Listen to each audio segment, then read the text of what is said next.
You not New York if you don't dance when the call blasts. It's time to turn up the New York Culture Podcast. From music to culture to fashion lane. From the sports to the food to showtime on the train. And what's that? It's the New York Culture Podcast. And what's that? It's the New York Culture Podcast. And what's that? New York Culture Podcast. And what's that? It's the New York Culture Podcast. Welcome back to NY Culture Podcast with your girl Andrea Maria. And your boy Yala. What's up? What's up? Are you back? We're back. Yeah, I like to hear when we say we back. Yeah. And then we go through the same thing, like, you know, it's always the same story. Like, oh, they dropped 2 episodes back to back. Oh, they gonna be once a week, twice a week. Oh, they took a couple weeks off. We just did once a week because we was like hype about certain things. But World Baseball Classic was lit. The goal is always to do every other week. Yeah. Also, one is so we'll have more stuff to talk about. And 2, it gives people time to listen because sometimes it's a lot. Yeah, so what's up? We want to talk about the hottest thing in the city right now. Your boy Jay-Z's concert's coming up in July. Yup. My boy's outside. So he got, 3 nights at Yankee Stadium. Mm-hmm. It's July 10th, 11th, and 12th. Yeah. First, it was just July 10th and July 11th. Mm-hmm. Which albums? For which days was it? July 10th is Reasonable Doubt. July 11th is Blueprint. And then July 12th is technically a mixture of both. It's called it like Extra Innings. Extra Innings, yeah. Of course, it's at the amazing Yankee Stadium. Yankee Stadium, you already know. Opening day right now. I don't know if you call it opening. It's opening day technically, right? It's opening day. It's not home opening day, but it's opening night. Opening night. It's opening day because it's San Francisco's daytime over there. Okay. But we gotta watch it Eastern time. Exactly. It starts at 8 o'clock. But yeah, Jay-Z's outside. So there was rumors for a while, like that he was gonna have a residency in Barclays because somebody blocked out 2 weeks in July. So that's been the rumor. It could still happen, to be honest. Because that's what he did years ago when Barclays first opened. He did a residency for about 2 weeks, which I attended. So now they dropped the Roots Picnic. That's a festival.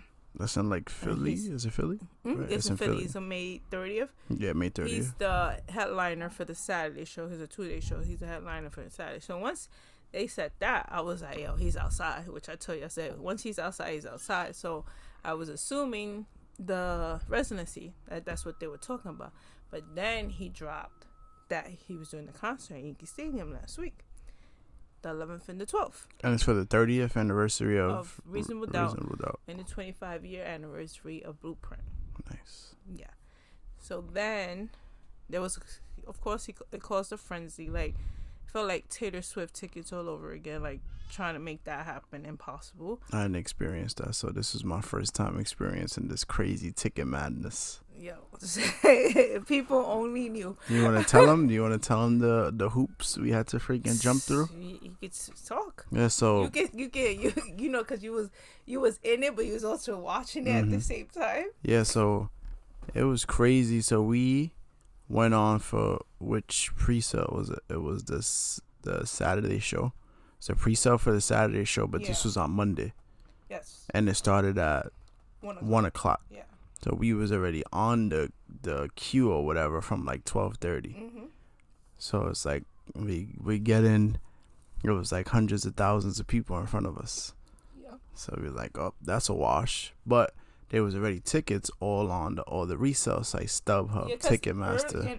Earlier in the day, Citibank had a pre-sale too, where people got to get tickets. If you had a Citibank card, all you had to do was use the card, your card number, and then you could get the tickets or whatever. And that one was, I think, 10 a.m. Yeah, that day. It was 10 a.m. So it was like 3 hours in between the 2 pre-sales, which gave people mad time to buy mad tickets and put up the resale prices. And you already know how that goes with the concerts and the events. So if you had Citibank, you actually won.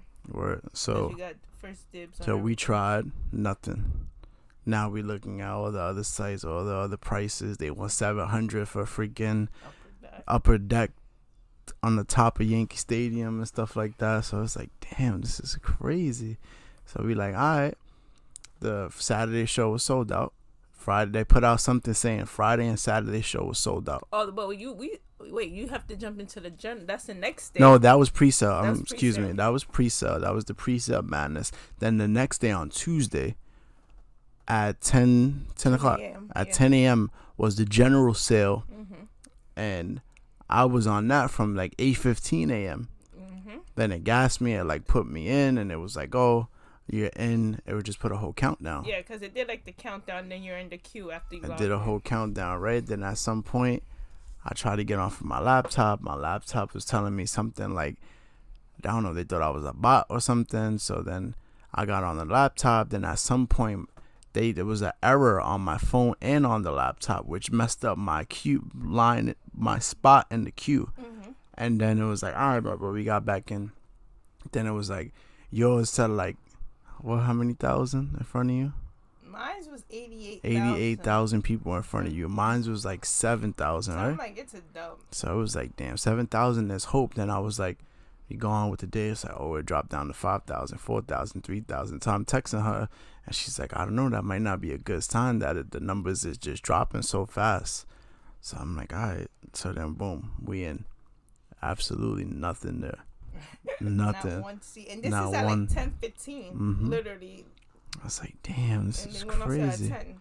I'm like, yo, this is crazy. So I'm like, man, what we gonna do? Like, so then freaking, you was like, oh, just keep refreshing. Sometimes people get a certain amount of minutes to get the tickets, and then if they don't take it, it might end up back there. So refreshing, waiting, all that other stuff, no luck. Then we started looking at StubHub, looking at prices to see what we gonna do.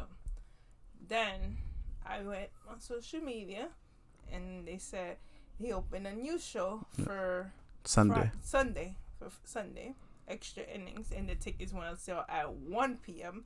same day. Same day. So it was like, oh, here we go again. Like, the thing is like, I'm not saying I assume, but this is what they do. Because when people are like, oh my God, he dropped another show because the other two sold out. No, he already had it booked. This is part of the game plan. He's a very strategic person. It's part of the game. But I didn't think the tickets would go on sale the same day. You get what I'm trying to say? Like, I think it was very smart, especially if that was the plan. That was very smart. yeah. So then, but this is somebody who's like, back in the day, let's start to backtrack. When he dropped the Black album, when he did the Black concert, he sold the Garden in I forgot how many hours. And this is not like in this age and time where everybody's trying to be in it. Like, that was big that he did that. So imagine now. Anywho, so all right, so it's like 1 p.m. I told everybody that was trying to get them like 1 p.m. because I don't know how God just sent me on social media because I was actually helping my student with her math problems at this time, and I just went on and saw her. So anyway, so then 1 p.m. came. We were all on the queue. Once again, continue. We're on the queue again, and then finally got through. Yeah, but like the funny thing is because my friend was like, oh, it says it's sold out, I can't get it. I'm like, I'm still in queue, and you was still in queue. Yeah. And I'm like, let's just see. And then my other grandma was like that. They said there was no tickets either. I'm like, we're in queue. I have his phone, and we actually get in, and there was tickets. Then a whole mix-up happened. I ended up not getting tickets. You have a certain amount of time to get the ticket and all that. And it was actually good, like where I wanted to see, and for a reasonable price. So now we lost those tickets that we thought we had. Now now we're back at StubHub. We're back at StubHub, SeatGeek. We had all of these things. Any event selling freaking website. Yeah, we ended up getting tickets. By the way, we got tickets. We'll be there for sure. We'll be in the building. But I just felt like if you're going to Reasonable Doubt and if you're going to the Sunday show, it's a better chance and going than going to the Blueprint one, because right now Blueprint upper deck is like $600, almost like $700. Yeah. For Reasonable Doubt, it was like three something. It was like three something. And also for the extra innings one, which is on Sunday, is like $3. The thing is like people who want to go to Blueprint, they should just go to extra inning because it's gonna be a mixture of both. And what he's gonna do is play the hits, like the big hits from both albums, if that makes sense. So you get best of both worlds. Because I really wanted to go to Blueprint. That was my thing. I want to go to Blueprint. That's my album. But then I was like, dag, I do like some of the Reasonable Doubt songs, but I'd rather just go to Blueprint. But then I'm like, maybe I could go to both, which is the way not gonna happen because the way all of this happened. But I'm able to go and experience both shows now. Like, if that In one. in one, yeah. And we haven't been to the last concert we was at with the 50 years of hip hop at Yankee Stadium. Yeah. Now, when's the last time you seen Jay in concert?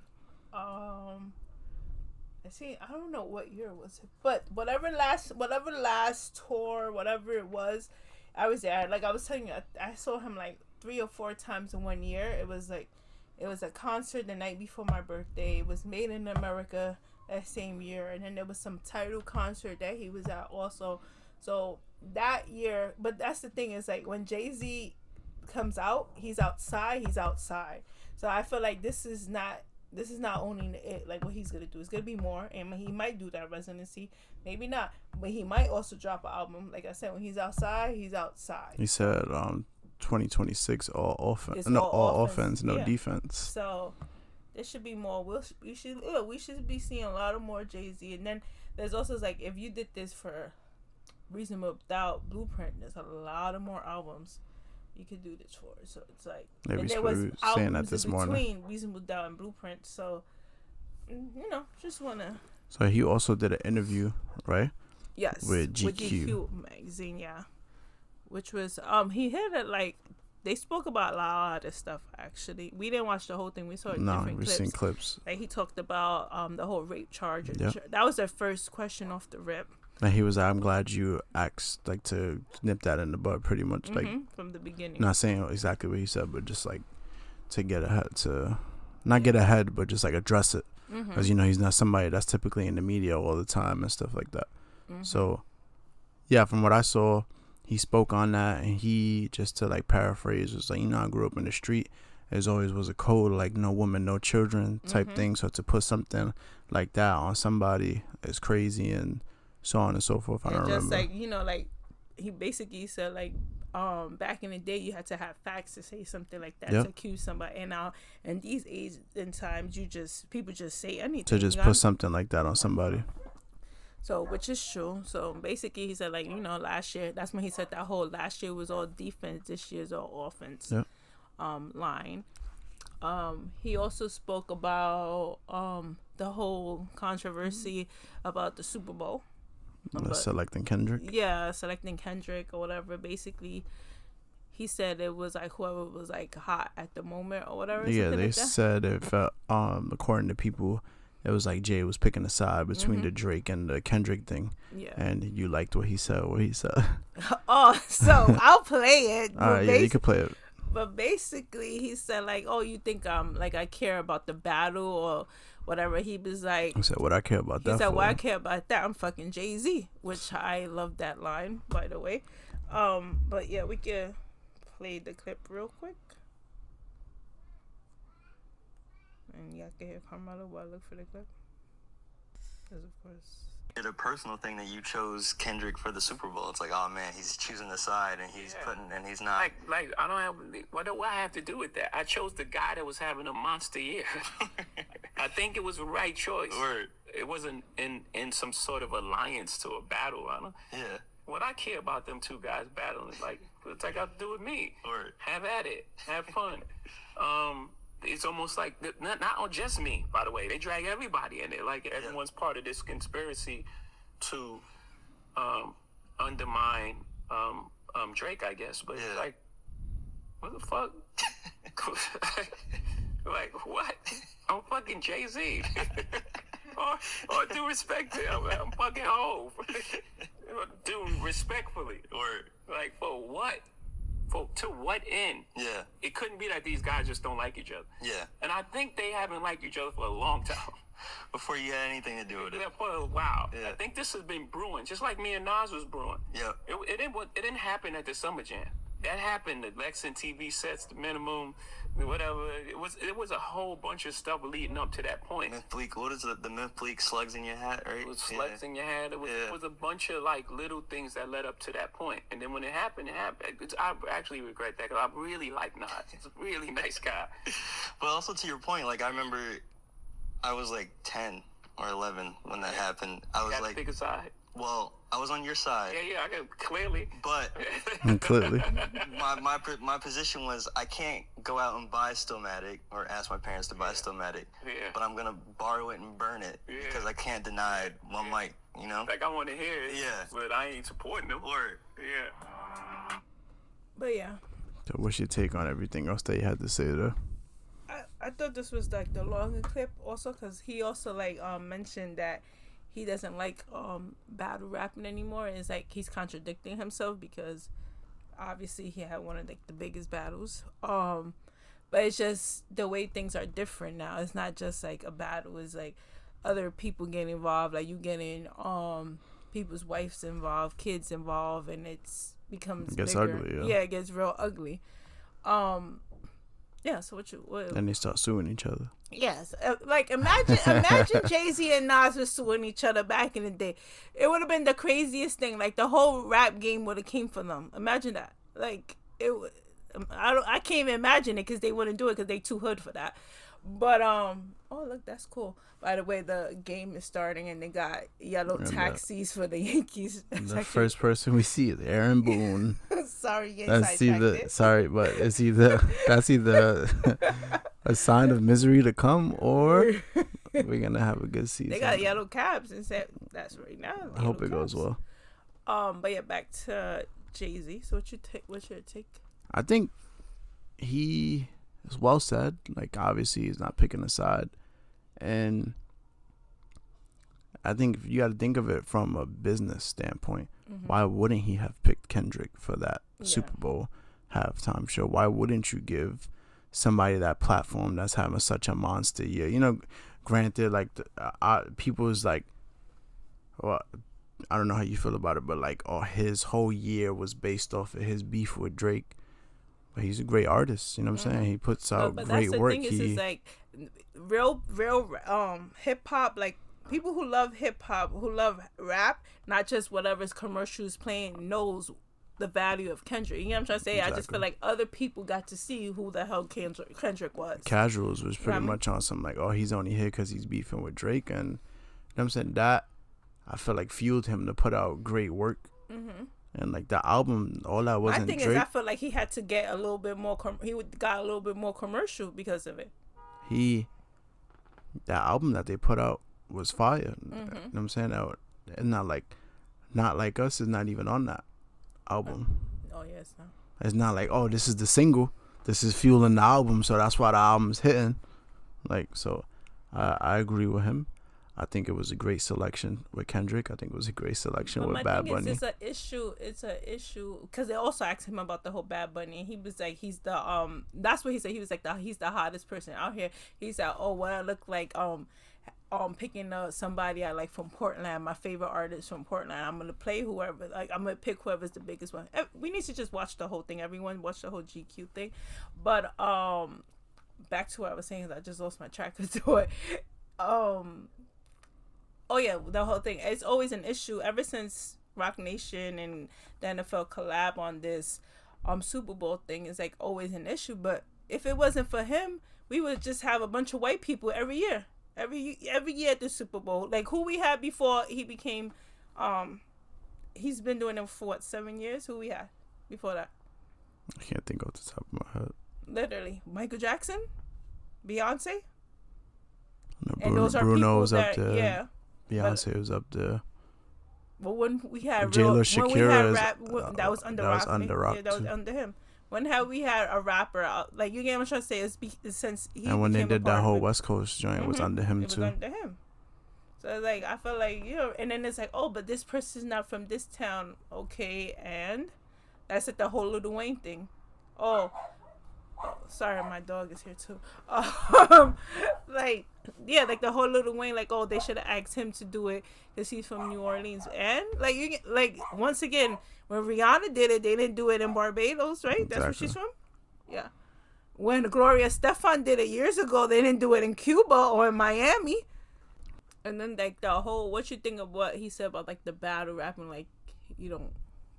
The battle rapping, I think it definitely probably gets too personal. I don't think it focuses on the skill as much. Mm-hmm. I think obviously that's what the people like to see. Like, he violated his wife, his this, I think, and then But I don't know, roping the kids into it too becomes too much, I feel like. But then again, there's people that like the whole like actual battle rap thing, like Smack DVD, URL, the nothing's off limits kind of thing. So it's like it's different.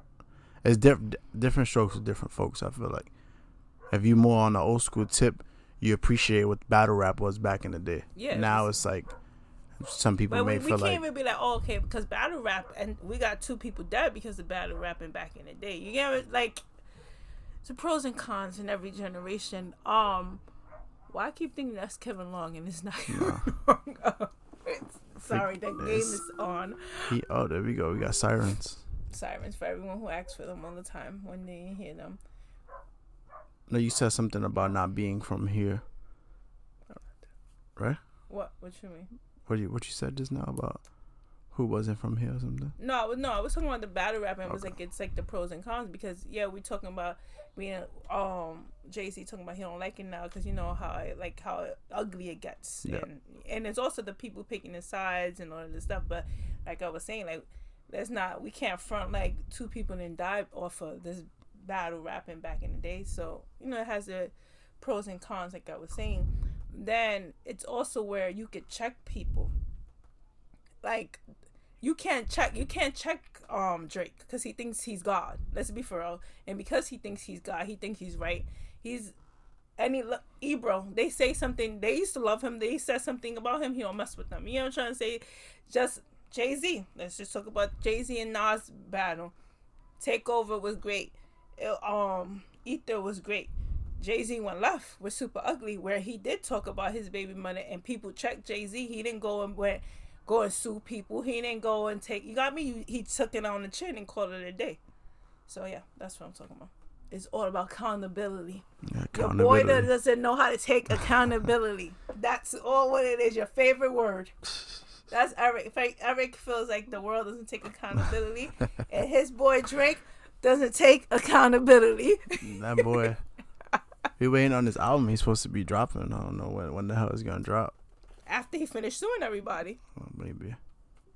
I miss, like, I don't know. I don't want to get into a whole like thing, but like they had a period of time where he was dropping nothing but heat. Yeah, but was with Peanut Miller back then? Heat.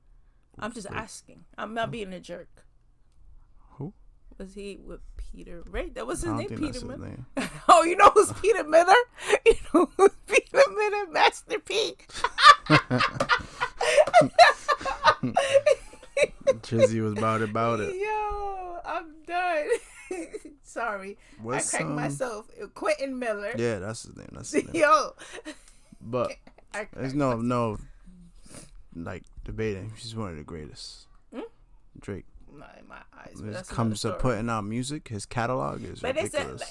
This is my thing, and this is my thing. There's people who make great music, and there's people who are real rappers. You get what I'm trying to say? And he's a great music maker, and I would never say he doesn't make great music at all. I would never say that. But do I say, oh, he's the best rapper alive? There's no way in hell I would say that. I mean, I wouldn't say that. I won't say that, and I won't say he's top 3 ever. What I'm speaking of is there was a point where his catalog was insane. It's still insane, but now it's like lately there hasn't really been as much activity, as much good music is what I'm saying, for just speaking from a fan perspective. I'm not putting him against anybody else. When it goes down and he's done, they're going to look back and look at all the shit that he accomplished. It's like, he had a crazy run. I'm not saying like, yo, he's the greatest of all time, but a lot of people do say that. That's why I'm saying that. You're not telling me a lot of people don't say that? I mean, yeah, people say, I'm just speaking for me. I ain't speaking for nobody else but me. No, I'm just saying, but I'm just talking for the other side that think that way. Well, listen, I just miss him putting out good music. That's what it is. And I wasn't being a jerk, and I'm saying, was he putting out the great music when he was down with Quentin Miller? And after he stopped messing with Quentin Miller, did he put out the same great music? That's all I'm asking. I'm not, like I said, I'm not being a jerk. I don't know, you would have to go check the listings on all the music and stuff like that. I don't have that accessible right now to say. But still, the catalog is insane. Okay. Yeah, but then that's like even like Puffy, P Diddy, whatever we want to talk him. There's a lot of people that had people write music for them. No, I'm not even talking. I hate when people be like, oh yeah, because music songwriters or whatever. Yes, they're songwriters, but rapping is a skill. Rapping is not you singing a song. It's not like Taylor Swift is writing a song for this person and John Legend is singing it, or John Legend is singing or writing a song for Beyonce and Beyonce is singing it. It's two different things. Rapping is a skill. It's not. Your son is calling you. No one should be writing anything for you when you're a rapper because it's a skill. I think people forget that. Anyway, what we were talking about? We could just move on to the next topic. I also want to talk about the whole rap battle too. Like when J. Cole stepped back from it, it's like I'm glad he took the step back from it. Everybody's like, oh, but it's part of the game. Yeah, but he knew how nasty it was gonna get. You know what I'm trying to say? Just by knowing people. And what do you think about him doing that? He put out a good song. I actually like the song, man. I'm mad that I was actually feeling the song and then he took you go on Apple Music, it's not even available no more. I was tight. But I guess you don't know like the personal relationships he has with them. So maybe he didn't think that it was worth it to try to maybe like mess up whatever relationships he had with them, or maybe he realized like, yo, this is not even my character. I don't even know. If maybe he had people in his ear like, yo, you gotta say something or whatever the case was. He said he hasn't spoke to them since. But well, probably not. I just felt like he. But it was cool though. He said, I mean, in the first place, you probably should have never even put nothing out anyway. I don't think it was thought through. Like, you know, like I feel like he's such a well calculated person when it comes to music and stuff like that, and see why put out something then backtrack. Like. In the moment, I didn't see it, but now looking how crazy things got and all that stuff, you can see why he did it. Yeah. But in the moment, it's like for someone that's so well calculated and all this stuff, and you put out such good music, and you still went ahead with it, like unless you was but sometimes when you're in your bag, and you just talk, and also like. Social media make everything worse. Like back in the day, you had somebody come out with a song. You know how long it took for the next person to come back and say something else? Now people be having like diss tracks ready. Like, yo, you about to drop that? I got that right back out too. Yeah, social media just ruins a lot of things. But yeah, it adds fuel to the fire too. I think we rambled on this subject. But no, what I was gonna say, because we got a lot of New York topics. The whole thing with Rosenberg reacting to Nori going up to Hot 97. For those of you that don't know, Laura Rosenberg no longer with Hot 97. I'm tell them they need to listen to us because I think we have brought them up on this show ever since they got off of Hot 97. Right. Seriously. So I was saying, the Kid Mero has taken over for Ebro and crew on the morning show. Nori went up there. And was it during the interview? I think he said, like, oh, like, it's good to be here, and it sounds like New York. To which then Rosenberg kind of reacted on. And it's also because they reacted because they have personal relationships. You know what I'm trying to say? It's like, and you was on the show, and you was hitting them up all the time. Like, he was saying he would hit them up about whatever was going on, like, whatever topic they spoke about on the show. So it just looked crazy that he went up and said that. Meanwhile, he probably wasn't just thinking. It seemed like a shot. Especially like right now, things are not the greatest with Hot 97. Hot 97 blocked all of them, by the way. So it's like you went up there, kind of took a shot, but you can be technical. Like they not, like Ebro's not. Ebro's from New York, no. Rosenberg's from New York, no. Technically, Laura's from New York, right? No, she's not from New York either. She just came like at 18 or something like that. Okay. So now that sparked the conversation. Rosenberg put out this long. If you follow Rosenberg, he puts out long videos about things. He's someone that has to say something. Yeah. Like he can't just sit down. So we ain't even gonna sit here and play the clip for y'all because that's gonna extend the podcast like a whole couple minutes. But he was kind of addressing like there's so many other great people that have like I guess made their name in New York that are not from New York. If that makes sense. Yeah. That's Jey Uso. Yeah, that's Uso. Jey Uso. He got that San Francisco Giants stuff on. That's no yeet. I can't. But and it's like, and then like I feel like they trying to comfort them, but they were on New York radio for like 20 years straight. You know what I'm trying to say? It wasn't like this is not what. And when you talk about hip hop and you talk about hip hop radio, you talking about Hot 97. Yeah, 105.1 now it is, but Hot 97 was Hot 97 for years, and the only reason why people still listen to Hot 97 is because of what it was, not what it is now. I still don't even think like 105 is still like that. No, they went and got Angie, and it's still. Mm-hmm. But anywho, so then it's like they was in the game for 20 years. They broke how many records? How many New York artist records? And it's like underground, pushing for underground rappers in the city. Especially Rosenberg at that, because he has a show just breaking people's records, and then he used to do the shows at SOB. But yeah, so I feel like that's why he takes it more personal, because he had a whole show dedicated to that. So he's not from the city, but he's been here at least 20 plus years. Definitely. Maybe 30. The 20, 30 plus years in the city, in the industry, in tune with the New York culture. Mm-hmm. No pun intended.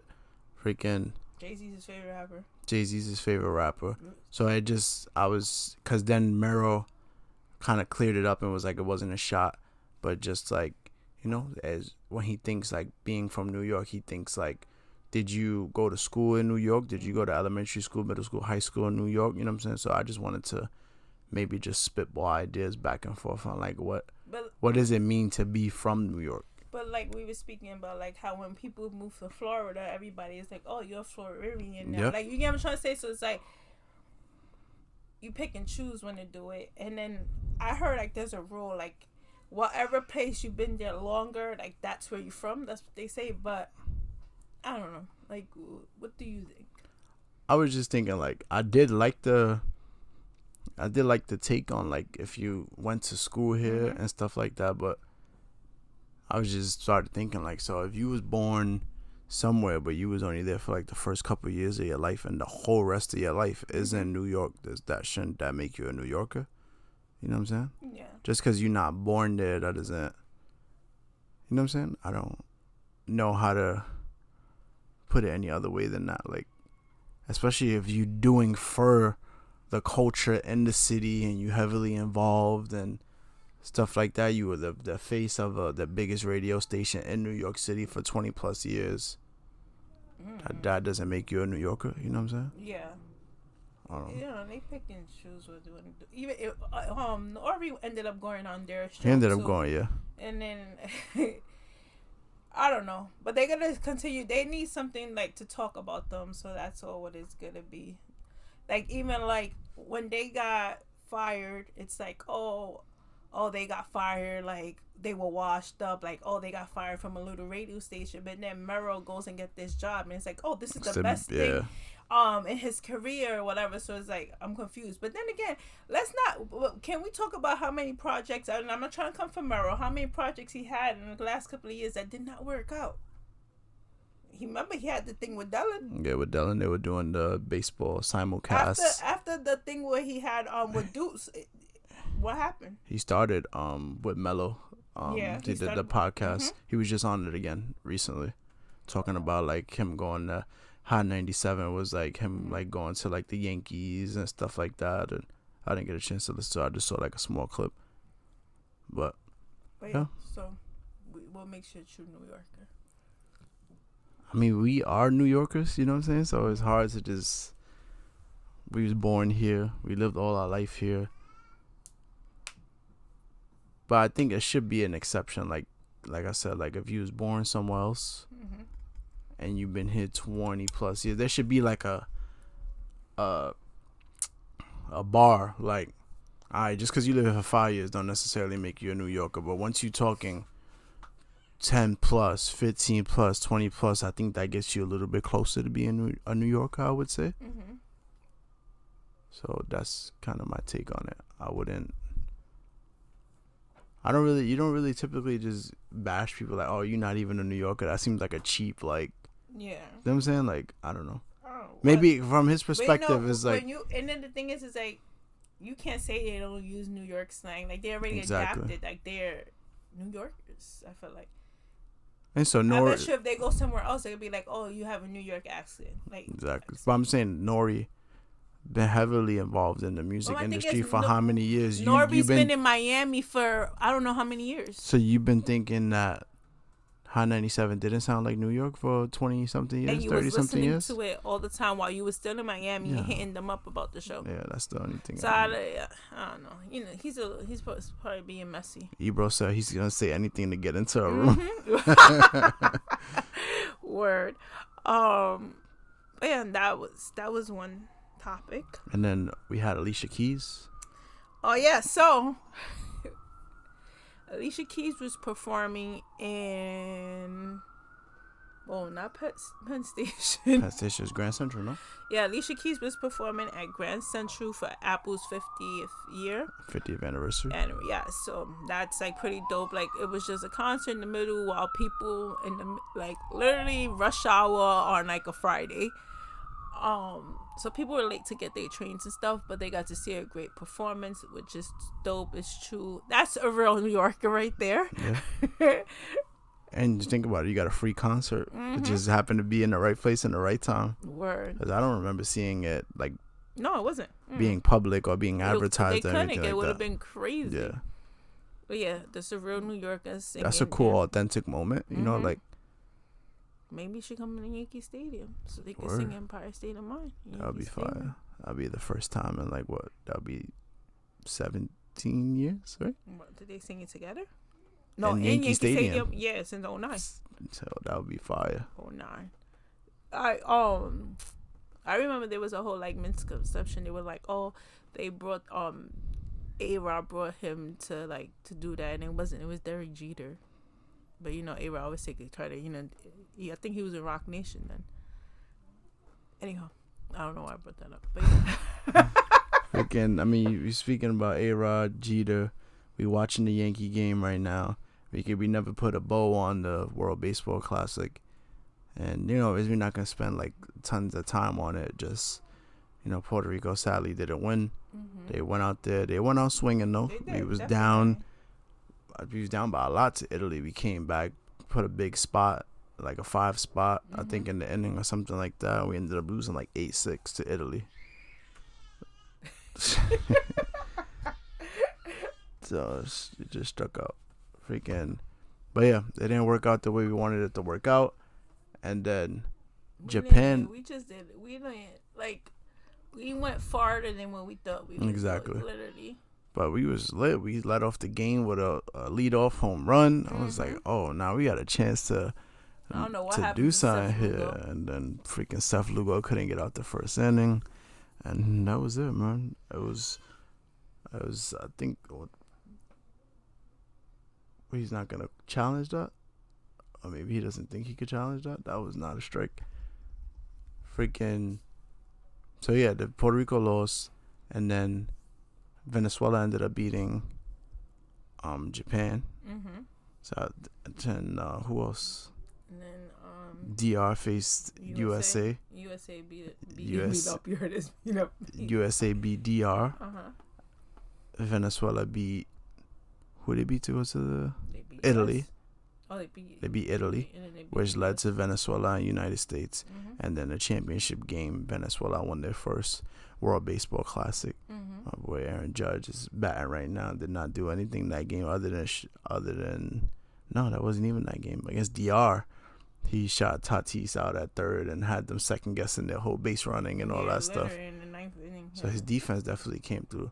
But DR's bats was quiet in that game, just to like And backtrack. I don't want to hear about that 9th inning call, whatever call, what inning was that? The strike For them to end the out game. To end of the game, because at the end of the day, you got me. It's too much on the game right now for you to be taking anything that they weren't giving you the whole game. And it was a strike that was previously there called, was a so it's strike. like So there's no way. I don't want to hear nothing. And at the end of the day, you guys weren't hitting the way you guys was hitting against every other a team that played. averaged 10 runs a game went out Yeah, there. they And had just. You got me like. They had, I don't want to say real pitchers, but they had those major league pitchers. Junior Caminero took Paul Skeens deep though, Yeah.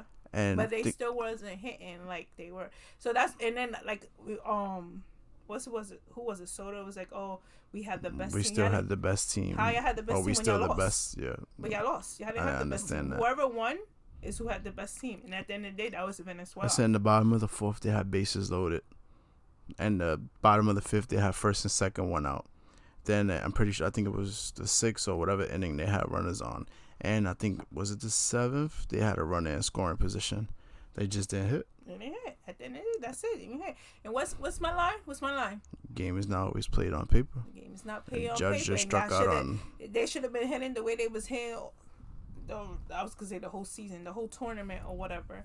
And sometimes you have to get humbled in life. And I think they all got humbled. They just made Judge look so stupid, swinging at a pitch in on his hands for a strikeout. And then Venezuela versus U.S. was a good game. It was fairly quiet, and then they scored, and then it was up 2-0. Bryce Harper, a flair for the dramatics, hits a 2-run home run to tie the game, and then ultimately Venezuela. That bullpen was amazing, like down that stretch. But even the U.S. versus Venezuela, everybody thought, U.S. is gonna win. What's my line? Game's not always played on paper. But no, shout out to Venezuela. They did a hell of a job. I think especially too is probably uplifting to all their people. And Venezuela has been going through a lot for years and years, not even only just this year. And then to see like Acuna crying in the outfield before the ninth inning was even over, and to see Miguel Cabrera on the coaching staff. The guy I liked, that he was thinking guy, even when he made it. Eugenio Suarez. Yes, him, like that. It was just big. I feel like, and then he was the one that hit that clutch hit to put them ahead. Even like when they be like, it's bigger than the World Series, you could tell. You know what I mean? Like just by when they won, how everyone reacted and everything. Derek Jeter said whoever says that never won a World Series. My boy Kike had how many? And Kike got like 3. Was the one who said that. One of the ones who ever said that. Kike is behind Jeter. The World Baseball Classic is over. It was a great time. It was a fun time. Now this week, started right now, MLB season is here. I have a theory. What's up? So, so now because of the World Baseball Classic, Venezuela gets to compete in the Olympics when they bring baseball back into the Olympics. So, now it's just my theory. I feel that whoever controls the Olympics, which is the United States, they didn't want PR involved, because you come to think about it. So yeah, they let 9 of our players, and like I said from the beginning, I always felt like I don't like they was coming for us, or they had it out for us. Maybe they just sacrificed us because of Bad Bunny doing the Super Bowl. Like we don't know, but it's just weird. You know what I'm trying to say? Like why was it Puerto Rico? Like, you got me? Why was it just Puerto Rico that y'all went so hard for each and every one? Like we was winning too much. That's what it was. That's the thing. And then it's like, remember, last couple of tournaments, PR was doing great. And it was in the chip or the semifinal, the last couple ones. And then also, this is probably like the last time there's not a lot of other Puerto Ricans coming up in the game. You know what I'm trying to say? This is probably like the last. Or maybe the next one is probably be like one of the last ones that we had an opportunity to have Lindor, Correa. And they're not even gonna be in their prime. They're gonna be in their 30s already.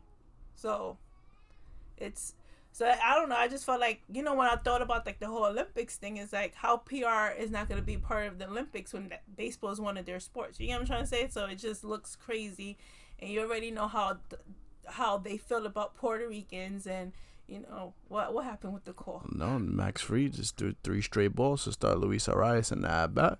So first batter of the season. Let's act like we want to win the game. But yeah, that was my take. I just felt like, I don't know, it was more in an agenda. It was more of a hitting agenda than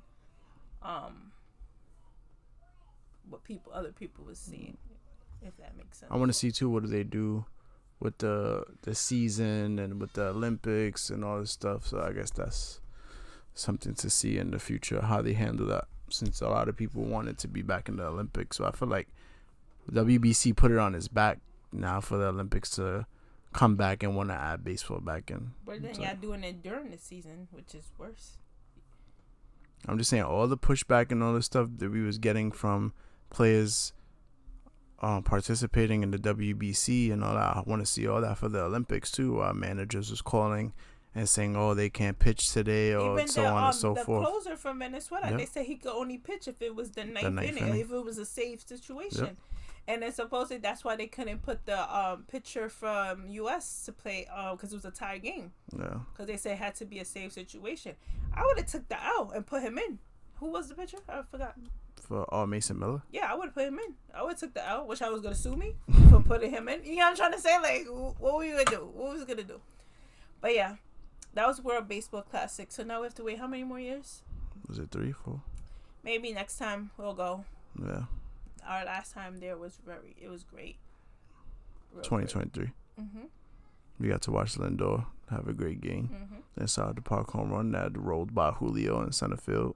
Mm-hmm. It was like a concert and a baseball game at the same time. It was crazy. That was the craziest experience ever. We got to see Edwin Diaz break his leg or whatever it was. Happened.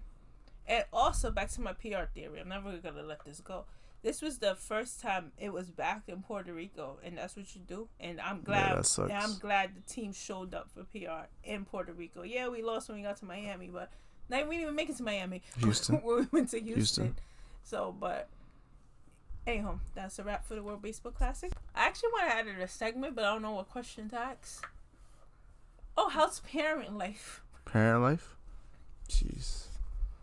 It's not easy, I'll tell you that. It's a new challenge every day.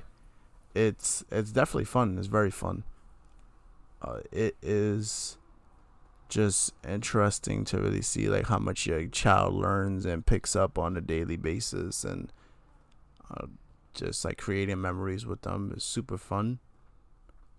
Just like right now he's in the stage where he's not 2 but almost 2, but it's kind of like he's already in the quote unquote terrible 2s. And he's like climbing everywhere, running everywhere, touching everything, breaking cups, breaking this, throwing this, doing so. He's very smart. Very smart. He knows his numbers, letters, could count in English, Spanish, could read some words, but he's got a lot of energy. A lot of energy. And how's your social life as a parent? Social life? Nah, it's going good, man. I got everything that I could ask for. My beautiful family. Work is going good. School is going good. Everything's good. I can't complain, even though when things get tough, you know. I'm fortunate enough to have a great partner by my side that makes everything a little bit more easier. And hopefully I do the same for whoever she is. And, you know. They're gonna say we're getting too personal on this podcast. Oh well, one of our listeners says she loves it when we get personal. But yeah, I just wanted to add something, and I just thought about that because I heard our son screaming in the next room. But yeah. But yeah, the Yankees are back. Yes, they are back. They are back. They are back. They are back and acting just like the Yankees. Yep. You got first and second. He walked the first batter on four. Worked the first batter on 4 pitches. The next runner hits into a ground ball. What could have been a double play wasn't a double play. Devers comes up with Chapman on first. Little bloop single drops right in front of Trent Grisham. Now there's first and third with 1 out. Yep. Oh, it's on Netflix, by the way. Yeah, it's on Netflix. So you need to if you ain't got one of them sites, listen to me. You have to have every subscription to everything to watch. So if you like a baseball fan to watch your team, you need to be subscribed to everything. Netflix, Amazon, everything. Apple. And then you have to have regular cable service. Yep. You just pray that you got. Well, even if you got MLB TV, the teams in your local area are blacked out on MLB TV anyway. So. Oh yeah. I guess we can wrap it up. All right, let's see if the Yankees continue to stress us out for the rest of the season. Next time we'll have more topics. Yeah, we just really hit on what's really hot right now, what's going on with us. And we also want to put on a show. Yeah, so definitely just want to make sure we get something out for the people. It's been a struggle to even get to recording, same thing all the time. So FB Life, and thanks for joining us. Appreciate y'all. See y'all next time. I almost said next week. See y'all next time. Over and out. You not New York if you don't dance when the call blast. It's time to turn up the New York Culture Podcast. From music to culture, the fashion lane. From the sports to the food, to showtime on the train. And what's that? It's the New York Culture Podcast. And what's that? It's the New York Culture Podcast. And what's that?